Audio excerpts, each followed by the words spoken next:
এখনো অনেকেই চেষ্টা চালাচ্ছে যে আবার অভাবে অবৈধ সুখ ভোগ করব না, আমরা বেশি থাকতে আপনাকে অবৈধ সুখ ভোগ করতে দেব না। এই কারণেই তো বলছি যে আগে সংস্কার করেন, তারপরে নির্বাচন দেন। সংস্কার না করে যদি আবার নির্বাচন দেন, তো আবার দিনের ভোট রাতে হবে, আবার চেয়ার পাবেন, হয়তো 2-5 বছর থাকবেন, সুখ পাবেন, প্রত্যেকটা সুখ হবে অবৈধ সুখ।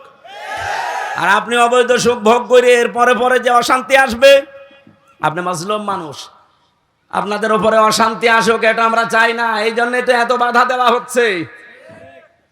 তখন দাঁড়ায় হবে না, হবেই। আল্লাহ বলেন ওয়ালা তাহিনু ওয়ালা তাহজানু ওয়া আনতুমুল আ'লাউনা, আনতুম আ'লাউনা ছিল, আলিফ লাম দিয়ে ওইটাও মারিফা করে দিয়েছেন নির্দিষ্ট। বাংলা অর্থ যেহেতু শেষে হর্ষাই লাগানো লাগবে না, আপনি মিলাতে পারবেন না। আল্লাহ বলেন কোনো ভয় নেই, কোনো চিন্তা নেই, দুঃখ করার অবকাশ নেই, বিজয়ী তোমরা হবেই। কে বলছেন? বলেন বলেন। এই জন্য আমরা যারা কষ্ট সহ্য করেছি এই 54 বছরে, আমাদের একটা কষ্টের জন্য সুখ শান্তি এর সাথে সাথে আল্লাহ রেডি করে রেখেছে কয়টা? 70টা। বলেন বলেন। আপনি এবার বলেন তো, কষ্ট সহ্য করেছেন আপনি কয় কারণে? না না, দুনিয়াতে আপনি কষ্ট সহ্য করলে একটা কষ্টে 70টা শান্তি পাবেন, সুখ পাবেন, বিষয়টা এমন না। আপনার কষ্ট যদি সহ্য করেন 3টা কারণে, কত মানুষ তো কষ্ট পায় এই 3 কারণের বাইরে। আপনার কষ্টটা যদি হয় দুনিয়ায় আল্লাহর জন্যে, রাসূলুল্লাহর জন্যে, মানবতার জন্যে, এই 3 কারণে যারা দুনিয়াতে কষ্ট পেয়েছেন, এই কষ্টের সাথে সাথে সুখ পাবেন কয়টা? আরো জোরে বলেন বলেন। এর বাইরে যদি কষ্ট আপনি পান, তাহলে আপনার জন্য 70টা না, একটা সুখ শান্তি অপেক্ষা করছে, কথা আয়াতে নেই। আমি তাফসিরে ফি জিলালিল কোরআনের টিকায় পড়েছিলাম, এটা আলেমদেরকে বলছি, বাড়ি যে আপনি মিলাবেন। বলেন বাংলাদেশে এই 3টা কারণে যারা আমরা কষ্ট পেয়েছি, এখনো পাচ্ছি, আমাদের জন্য আল্লাহ সুখ এর পরে পরে অপেক্ষা করাচ্ছেন কমপক্ষে 70টা। এই 3টা কারণের বাইরে যারা কষ্ট পেয়েছেন, বলেন তো হাসিনা যেদিন চলে যায় কষ্ট পায়নি? আল্লাহর জন্যে, রাসূলুল্লাহর জন্যে, মানবতার জন্যে, কিসের জন্যে? অপরাধের জন্যে। বলেন না কেন? কে কষ্ট পেয়েছিল ওই দিন? কাঁদছিল, মনে আছে স্বামী মরে গেছে। আমি তো এর আগে জীবনে এভাবে কাঁদতে দেখিনি। কি কন্দন আগস্টের 5 তারিখে, তার মানে কষ্ট না পেলে কাঁদতো। এই কথা বললেন না? কষ্ট পেয়েছে, কষ্টের কারণে কান্না করেছে, এই কষ্টের সাথে আল্লাহ সুখ দেবে না। আপনার কষ্ট হওয়া লাগবে আল্লাহর জন্য, রাসূলুল্লাহর জন্য, মানবতার জন্য। আপনি এবার মিলান, আপনি জীবনে আসলে এই 3টা কারণে কষ্ট পেয়েছেন। সিস্টেম অপর পৃষ্ঠায় দেখুন, পরের আয়াত আল্লাহ যেহেতু রিপিট করেছেন, ইন্না মাআল উসরি ইসরা। এর আগে আল্লাহ ইন্না লাগিয়েছেন। কোরআনের প্রতিটি শব্দ গবেষণামূলক। কোন শব্দের চিন্তা ভাবনা যদি সত্যি আপনি করতে পারেন, একটা শব্দই আপনাকে জান্নাতে নিয়ে চলে যাবে। আমি চিন্তা করলাম কেন আল্লাহ রিপিট করলেন আয়াতটা, আবার ঠিক একই কায়দায় দিয়েছেন। আগেরটা শুনি আমরা অনেকেই খুশি, কিন্তু পরে যে আর একটা ঝামেলা আছে। কোন মানুষ যদি ঠিক এই কায়দায় দুনিয়াতে একটা সুখ ভোগ করে, কয়টা? বলেন বলেন। আপনার সুখ যদি একটা ভোগ করেন, ওই সুখটা শান্তিটা যদি হয় অবৈধ সুখ, একটা অবৈধ সুখের কারণে কমপক্ষে 70টা অশান্তি ভোগ করবেন। এই 15 বছরে যারা দায়িত্বে ছিল, বলেন তো এরা কি বৈধ সুখ পেয়েছে না অবৈধ? আমি নিজে তো সাক্ষী। আমার 33 বছর বয়স, এখন 92তে আমার জন্ম। 18 বছর থেকে যদি ভোট দিতে আরম্ভ করতাম, 3 বার ভোট দিতে পারতাম, একবারও পারি নাই। তার মানে যারা দায়িত্বে ছিল, আমি নিজেরটা বলছি, আপনারটা আপনি হিসাব করেন, ওরা অবৈধ ছিল। এক কথা বলা লাগবে। অবৈধ থেকে কি সুখ পায়নি? বলছিলেন না উনি যে কত কোটি টাকা বাইরে পাঠিয়েছে? কত সুখে ছিল তারা, আপনি বলেন। যত সুখ যত শান্তি পেয়েছে, প্রতিটা সুখ প্রতিটা শান্তি ছিল বৈধ না অবৈধ? আর এক একটা অবৈধ সুখ ভোগ করার কারণে কতগুলো অশান্তি ভোগ করা লাগবে। এই 15 বছরে যদি 50টা সুখ ভোগ করে থাকেন, কয়টা বলেন বলেন? প্রত্যেকটা সুখ ছিল বৈধ না অবৈধ? আরো জোরে এ কথা বোঝা লাগবে। এক একটা অবৈধ সুখের কারণে যদি 70টা করে অশান্তি পেছনে লেগে থাকে, তাহলে 50টা সুখও যদি 15 বছরে পায়ে থাকে, হিসাব করে বলেন তো 3500। একটার পরে একটা অশান্তি, দুঃখ, অকল্যাণ, অপদস্থ, অপমান পাবেন। এরপরে চট করে ঢুকে পড়বেন। এখনই তো বলেন চট করে ঢুকে পড়বো, তো এগুলো কি খেলা? যত সুখ পেয়েছেন প্রতিটা অবৈধ সুখের জন্য 70টা করে অশান্তি আল্লাহ দুনিয়া আখিরাতে দেবে। যারা এরকম পেয়েছেন হিসাব করে রাখেন। এখনো অনেকেই চেষ্টা চালাচ্ছে যে আবার অভাবে অবৈধ সুখ ভোগ করব না, আমরা বেশি থাকতে আপনাকে অবৈধ সুখ ভোগ করতে দেব না। এই কারণেই তো বলছি যে আগে সংস্কার করেন, তারপরে নির্বাচন দেন। সংস্কার না করে যদি আবার নির্বাচন দেন, তো আবার দিনের ভোট রাতে হবে, আবার চেয়ার পাবেন, হয়তো 2-5 বছর থাকবেন, সুখ পাবেন, প্রত্যেকটা সুখ হবে অবৈধ সুখ। আর আপনি অবৈধ সুখ ভোগ করে এর পরে পরে যে অশান্তি আসবে, আপনি মাজলুম মানুষ, আপনাদের উপরে অশান্তি আসুক এটা আমরা চাই না। এই জন্যই তো এত বাধা দেওয়া হচ্ছে। আমার কথার অর্থ যদি না বুঝে থাকেন হাত তোলেন তো। এলাকার মানুষ তো চালাক আছে। সারা দেশে আমরা এটা চাই, অবৈধ সুখ আমরা সামনে কাউকে ভোগ করতে দেব না, নিজেরাও ভোগ করব না। যারা এই যে পরকীয়া প্রেম করেন, সুখ পান না নাকি? এলাকায় সব নেই, অনেকে 180 মাইল বেগে চালাচ্ছে।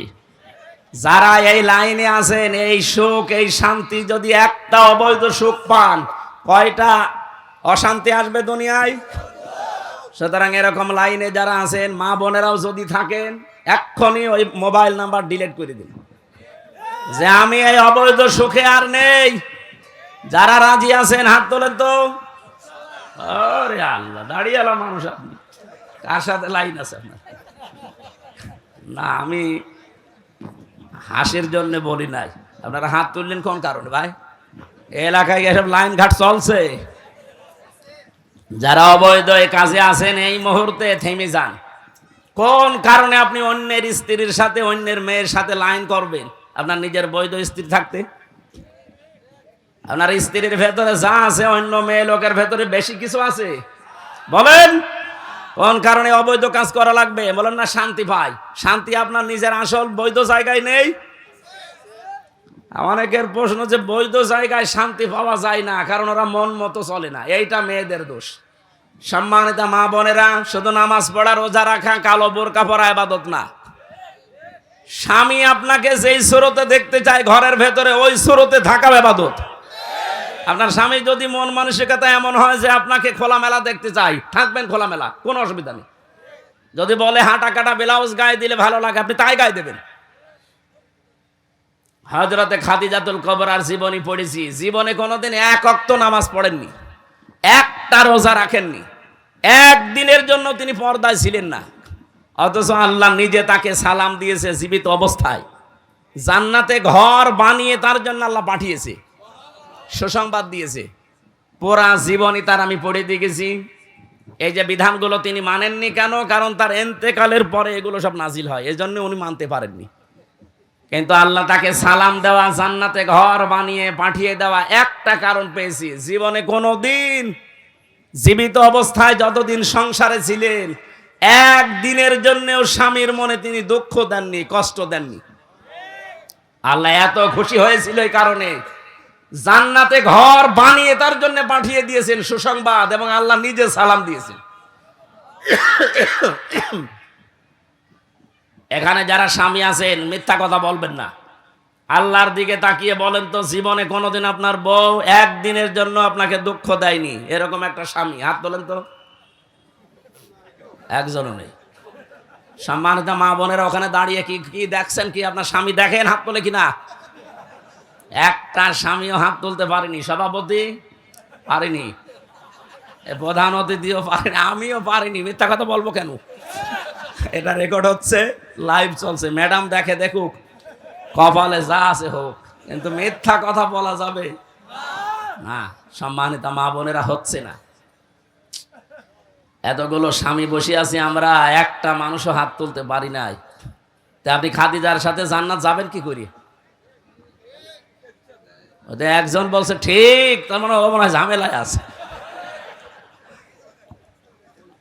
না, মা বোনদেরকে আরো উদার হওয়ার জন্য বলছি। সম্মানিত মা বোনেরা, কয়েকদিন আগে আপনারা দেখেছেন শুধু বউ আর শাশুড়ি, এদের এই ছোট মনের কারণে তার স্বামীটা, এই যে পলাশ সাহা এএসপি, মরে গেল। আজ হাজারো পরিবারে এরকম পলাশ সাহা আমরা আছি, মানসিক রোগী হয়ে যাচ্ছি শুধু শাশুড়ি আর বউর এই ছোট মনের কারণে। মনটা ন্যারো মাইন্ডের না করে ব্রড মাইন্ডের করতে পারেন না। কয়দিন থাকবেন দুনিয়ায়? এই ঈদ আসতেছে, ঈদুল আজহা। মাকে যদি কেউ 1000 টাকা দিয়ে শাড়ি কিনে দেয়, স্ত্রীকে 800 টাকা দিয়ে 200 টাকা কম বেশি স্বামীর সাথে কথা বলে না। এরকম ছোট মনের বউ আছে? কার হাত তোলেন তো? একজন। হ্যাঁ, আমি হাসির জন্য বলি না, এটা বাস্তব চলছে। আল্লাহ আমাদের মা বোনদেরকে খাদিজাতুল কুবরার মতো ব্রড মাইন্ডের হওয়ার তৌফিক দেন, বলেন আমিন। হচ্ছে না মা বোনেরা, আমার আফসোস লাগছে আপনাদের জন্য। শুধু নামাজ পড়ে রোজা রেখে কালো বোরকা পরিয়ে না, জীবনও জান্নাত যেতে পারবেন না। স্বামী একটা ফ্যাক্টর। এখন যদি আমার মনে হয় প্রশ্নটা মেয়েরা উল্টো করে করে, হুজুর একটু হাত তোলান তো, যে জীবনে বোর মনে কোনোদিন দুঃখ দেয়নি এরকম স্বামী আছে কিনা? না, নেই। আমরা পারবো না। আমাদেরকে হযরতে আলীর মতো হওয়া দরকার। কথা বলেন ঠিক কিনা? এজন্য পরকীয়া প্রেমের মতো অবৈধ কাজে যারা শোক পাচ্ছেন, থেমে যান। যে যেখান থেকে আছেন ওই মুহূর্তে এক্ষুনি তওবা করা লাগবে। দেন মোবাইল নাম্বার ডিলিট করে দিন, যে আমার কোনো দরকার নেই, আমি বৈধ সুখ যতটুকু আছে আমি ভোগ করব। তাহলে আমার কথা ছিল, দুনিয়ায় একটা অবৈধ সুখ কেউ ভোগ করলে তার জন্য সাথে সাথে অশান্তি দুঃখ ভোগ করা লাগবে কয়টা? আমি যে হাদিস পড়েছিলাম মুসলিম শরীফের, বিশ্বনবী জানিয়েছেন, মানিদ্দাআ মা লাইসা লাহু ফালাইসা মিন্না ওয়ালিয়াতাবাওয়া মাকআদাহু মিনান নার। এই পৃথিবীতে কোনো মানুষ যদি নিজের না কিন্তু সেই জিনিস নিজের দাবি করে, এদিকে তাকান, যেই জিনিস আপনার না ওই জিনিস যদি আপনি দাবি করেন, 1 নাম্বার শাস্তি আপনার জন্য ফালাইসা মিন্না, ওই দিন থেকে আপনি আর নবীর উম্মত নেই। 2 নম্বরে ওয়ালিয়াতাবাওয়া মাকআদাহু মিনান নার, আপনি যেন জাহান্নামে নিজের একটা স্থান তৈরি করে নিলেন। আমি হাদিসটা পড়ার পরে বাংলাদেশের সাথে মিলিয়েছি। আগস্টের 5 তারিখের আগেও ছিল, আগস্টের 5 তারিখের পরে বহু মানুষ অলরেডি আল্লাহর নবীর উম্মত থেকে খারিজ হয়ে গেছে। যে জিনিস যার না সেটা নিজে দখল করে বাবা শাহজালাল সব হালাল করে নিচ্ছেন। টাঙ্গাইল জেলায় হয়তো এগুলো শুরু হয়নি, কি বলেন? যে জিনিস আপনার না আপনি দখল করতে পারেন না, যদি এরকম কেউ করে থাকেন ফেরত দেওয়া লাগবে। এই কথা বলেন না কেন? এই চরিত্র দেশে নেই, এখনো চলছে এটা। যেটা যার না ফেরত দিয়ে দেন। জোর করে জবরদস্তি করে দখল করেছেন, চাঁদাবাজি করে দখল করেছেন, যেভাবে ওটাকে ফেরত দিয়ে দেন, নয়তো আপনি নবীর উম্মত আর নেই। বলেন, নবীর উম্মত যদি কেউ না থাকে, ওর নামাজ রোজা কিছু হচ্ছে? আর ও যদি মরে যায়, আমির হামজা না কাবার ইমাম দিয়ে এসেও যদি বলেন বিসমিল্লাহি ওয়া আলা মিল্লাতি রাসূলিল্লাহ, পুরা মিথ্যা কথা। না, আপনি আল্লাহর নামেও নেই, রসুলের দলেও নেই, এই মিথ্যা কথা আমরা বলবো কেন? এজন্য আমরা চাই, যার জিনিস দখল করেছেন, চাঁদাবাজি করে হোক, চুরি করে হোক, ডাকাতি করে হোক, ফেরত দিয়ে দেন। হাদিসের টিকা বলছি, এবার কোন জিনিস যদি আপনারই ছিল, আপনারটা দখল হয়ে গিয়েছিল, হাত ছাড়া হয়েছিল, চাঁদাবাজি করে মিথ্যা মামলা দিয়ে মিথ্যা সাক্ষী দিয়ে আপনার কাছ থেকে নিয়েছে, এখন ওইটা আপনি যদি ফেরত পান তাহলে আপনার গুনাহ নেই। কথা বোঝেননি? আপনারই ছিল, আপনারটা হারিয়েছে, দখল হয়ে গেছে, কেউ জোর করে নিয়েছিল, এখন ওইটা আপনি আবার ফেরত পেয়েছেন, তাহলে আপনি এই হাদিসের শাস্তির আওতা মুক্ত থাকবেন। বাংলাদেশ ইসলামী ব্যাংক, এটা যাদের ছিল তারা ফেরত পেয়েছে। এই কথা বললেন না? না, অনেকে কথা তুলছে দেখছি, বলছে না এটাও চিন্তায় হয়ে গেছে। আপনি এত বড় মিথ্যা কথা বলেন কি করে? ব্যাংকে আপনার বাবার, যাদের ব্যাংক তারা ফেরত পেয়েছে। আপনারটা যদি এরকম হাতছাড়া কিছু হয়ে যায়, আপনি ফেরত মান, আপনি হাদিসের শাস্তির আওতা মুক্ত থাকবেন। আমার কথার অর্থ যদি না বুঝে থাকেন, একা একা আসেন। আপনার আর কোরআন শরীফ বুখারী শরীফ দিয়ে হবে না, বাকারি লাগবে। এত সহজ বাংলায় বলার পরও খালি নিজের দিকে টানেন। মানে যেই জিনিস আপনারই ছিল কিন্তু হাত ছাড়া হয়ে গিয়েছিল, ওটা আপনি আবার ফেরত পেয়েছেন। ইসলামী ব্যাংক ঠিক ওইটাই। এই কথা বলেন না কেন? তারপরেও তো এখনো সব ফেরত পাওয়া যায়নি। ৭৫,০০০ কোটি টাকা ওরা এখান থেকে উল্টা পাল্টা করেছে, ওই টাকাগুলো ফেরত দেওয়া লাগবে। তাদের মাথার ঘাম পায়ে ফেলা ব্যাংক, আপনার বাবার ব্যাংক, আর আপনি মিথ্যা কথা ছড়ান জাতির কাছে যে এটাও চিন্তা হয়ে গেছে। আপনারটা যদি এরকম কিছু হয়ে থাকে 15 বছরে, আপনার দোকান কেউ দখল করেছিল, আপনার জমি কেউ কেড়ে নিয়েছিল, ওটা ফেরত পেয়েছেন, ফেরত নেন, অসুবিধা নেই। আমার মনে হয় আপনি হাদিসের অর্থ বুঝেছেন। এরপরও যদি না বোঝার ভান করে থাকেন, আমার অন্তত কিছু করার নেই। কে কথা বলেন না কেন? আমার এই আয়াতের মূল কথা ছিল, একটা অবৈধ সুখ ভোগ করলে ৭০টা শান্তি একটার পর একটা আসতেই থাকবে। তা আমি জেনে শুনে আপনাকে আবার অবৈধ সুখ ভোগ করাবো? মানে আপনি তো পাগলের মতো ছুটতেছেন যে না, যেভাবেই হোক আমি আবার চাই, যেভাবেই হোক আবার চাই বললেই ২৭৩২ জন মানুষ জীবন দিয়ে গেল। এদের জীবনের দাম নেই? এরা সংস্কারের জন্য জীবন দিয়েছে। সে সংস্কারই যদি না হয়, আপনি খালি উল্টা পাল্টা চিন্তা করেন। আবু সাইদের জীবনের দাম ছিল না? এক কথা বলেন না কেন? তার মুগ্ধর জীবনের দাম ছিল না? ইয়ামিনের জীবনের দাম ছিল না? রায়হানের জীবনের দাম ছিল না? আপনার জীবন যেমন ভালো লাগে আপনার কাছে, তাদেরও জীবন এরকম দামি ছিল, কিন্তু দেওয়ালে পিঠ থেকে গিয়েছিল।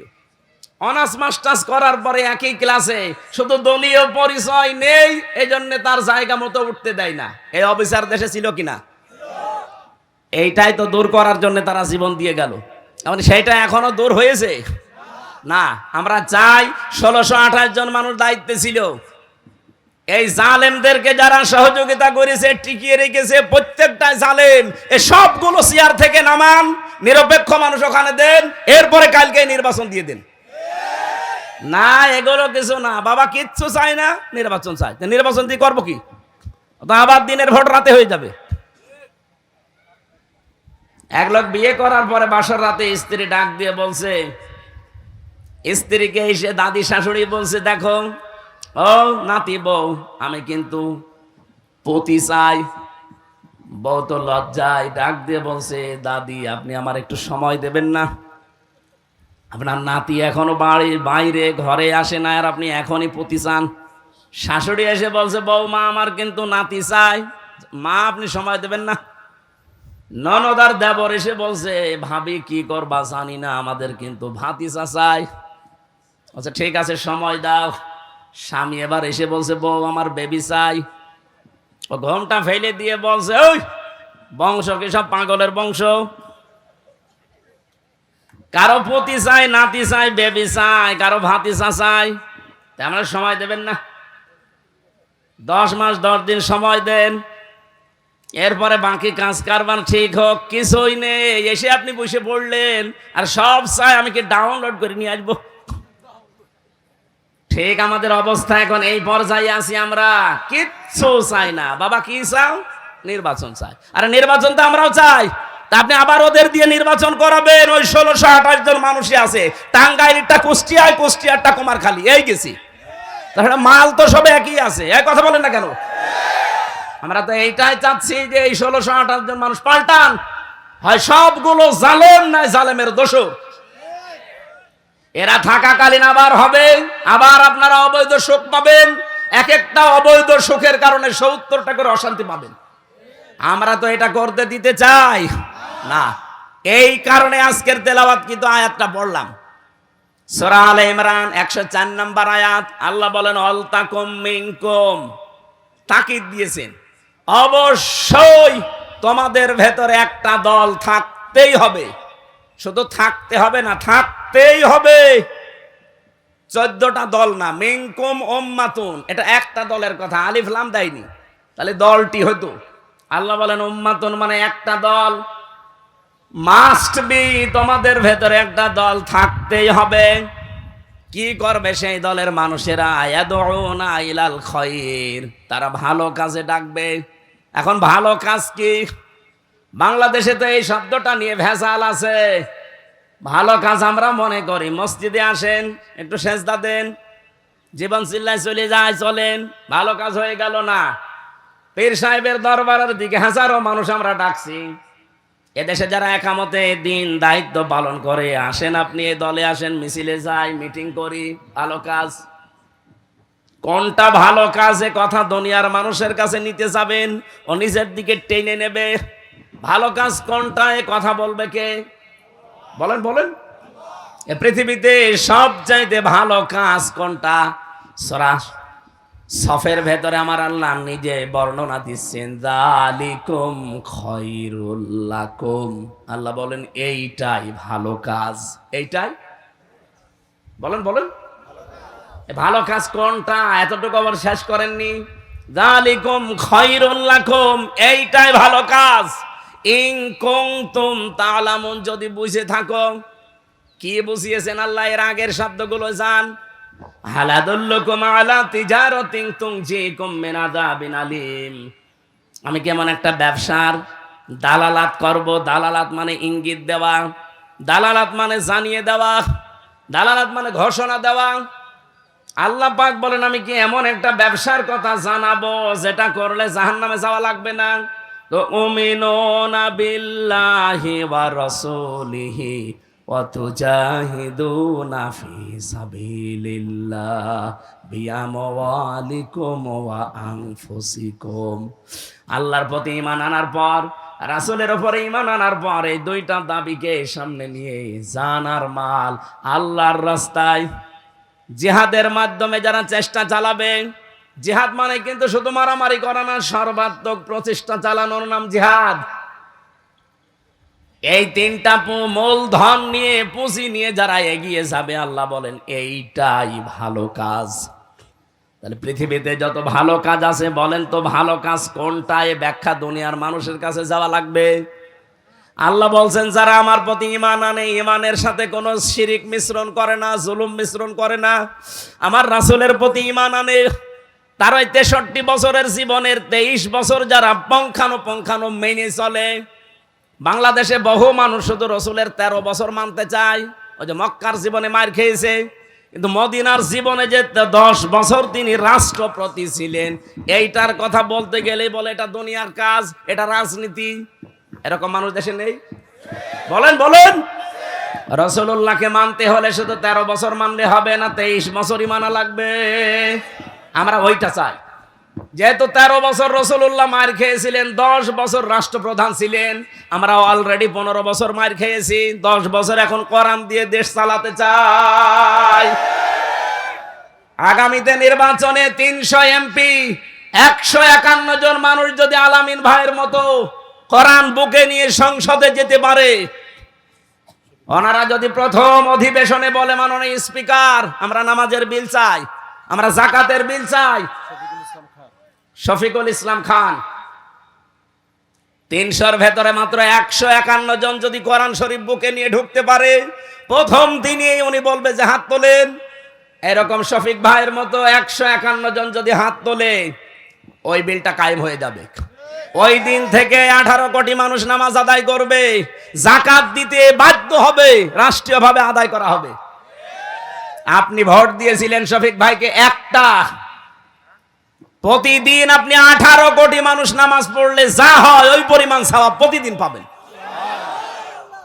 আমাদের হায়াত অল্প, কাজ বেশি করা লাগবে। আবু বকর সিদ্দিক রাদিয়াল্লাহু তাআলা আনহু তিনি কোরআন শরীফ এক জায়গায় করেছিলেন, যে কিয়ামত পর্যন্ত যারা কোরআন পড়বে অটোমেটিক 10টা করে নেকি তার আমলনামা আল্লাহ পৌঁছিয়ে দেবে। কিয়ামতে সবচেয়ে বেশি নেকি হবে তার আমরাও আমাদের এই সময়টা কাজে লাগাতে চাই।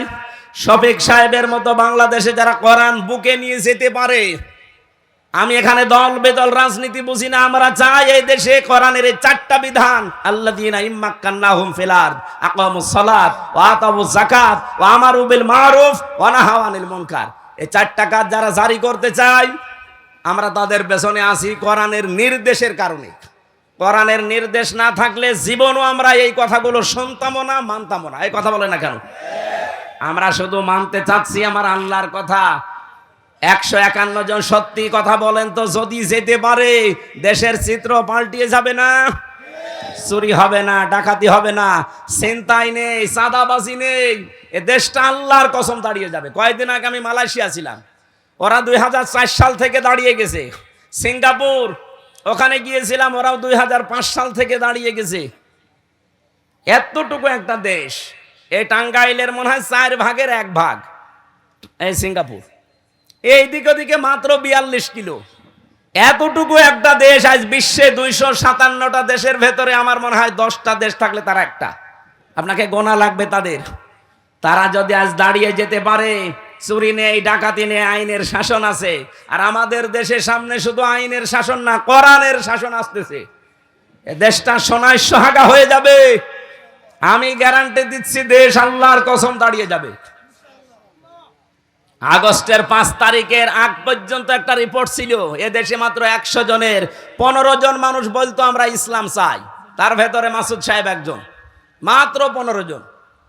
এখন এই যে মে মাসের আজকে 21 তারিখ, 15 তারিখের রিপোর্ট দেখেন, খ্রিস্টানরা বানিয়েছে, মাইক্রোসফট খ্রিস্টানরা এই রিপোর্ট নামাম দুনিয়া মিলে বানিয়েছে 257টা দেশ দেখে।